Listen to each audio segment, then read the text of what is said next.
Nakakasiguro ka ba na walang naninirahan sa inyong tahanan na hindi nakikita ng ibang tao? Tawagin niyo akong Ikang.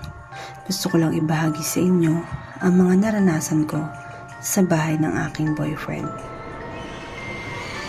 Bata pa lamang ako, paminsan-minsan ay may nakikita na ako na di nakikita ng iba.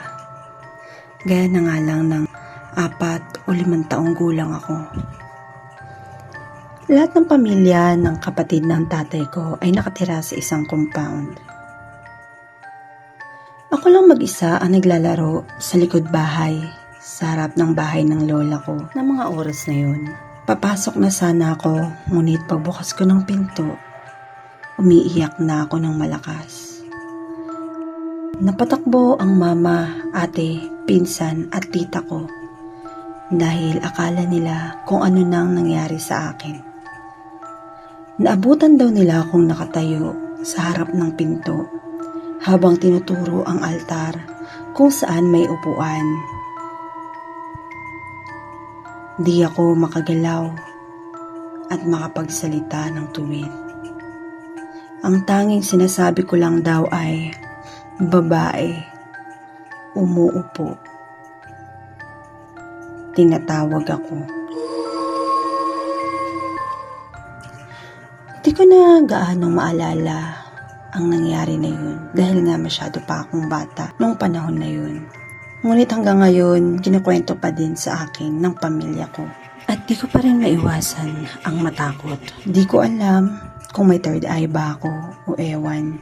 Kahit sa bahay ng ate ko, kada matutulog ako, tila palaging may nakatingin. Pinapanood ako habang natutulog. Hanggang sa bangungutin na lang ako. Di ako makagalaw. Di makahinga. Yung iba naman, walang nararamdaman sa bahay na yun. Dahil nga, regular ang pag-iinsenso ng may-ari ng bahay. Minsan naiisip ko, baka masyado lang akong natatakot. Hanggang sa pumunta kami ng boyfriend ko sa bahay nila sa Bulacan. Yung bahay na yun ay bihira na tatauhan. Tuwing linggo lang nauuwihan dahil nga ang trabaho ng mga nakatira doon ay sa Caloocan pa. Masyado malayo kung araw-araw ay uuwi. Kung minsan naman ay sinasama niya ako umuwi sa kanila. Sa unang gabi, di ako makatulog dahil may naririnig akong kaluskos mula sa kabilang kwarto. Una, inisip ko baka daga. Ngunit di ko pa din maiwasan na makaramdam ng takot. Kung titingnan ng bahay, di naman nakakatakot dahil nga maaliwalas ang kulay nito. May ikalawang palapag sila kung saan ang mga kwarto. Sa ilalim naman ng hagdan ay may mahabang upuan na pwedeng gawing tulugan. Sa tapat naman nito ay isang hapagkainan na may malaking salamin kung saan matatanaw mo ang palikuran at ang kusina. Isang gabi, nagkaroon kami ng di pagkaunawaan ng aking boyfriend. At nakapagdesisyon akong bumaba para magpalipas ng sama ng loob. Pinatay ko ang lahat ng ilaw at humiga sa upuan. Ganon nga siguro. Mas masarap magpakalma kapag tahimik at madilim ang paligid. Ilang saglit lamang ay may narinig akong yabag. Sa una ay binaliwala ko ito dahil akala ko ay sa kapitbahay dahil nga medyo malayo naman ang tunog.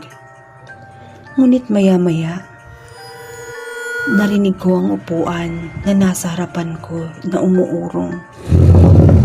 Dinig na dinig ko kung gaano kalapit. Inilawan ko ang upuan gamit ang aking cellphone. At nakita ko, ganun pa rin naman ang ayos nito. Sa sobrang takot ko, tumalikod ako. Tinakpan ko ng unan ng aking muka at pumikit ako. Ang lakas ng hinig ko ng mga oras na yun. Maya-maya lamang, narinig ko ang yabag na bumababa na hagdan. Dahil nga nasa ilalim ng hagdan ang aking hinihigaan, kaya rinig at ramdam ko ang bigat ng bawat hakbang. Inisip ko agad, baka boyfriend ko na ang bumababa para suyuin ako at paakyatin. Lumipas ang segundo hanggang sa naging minuto. Walang lumapit sa akin.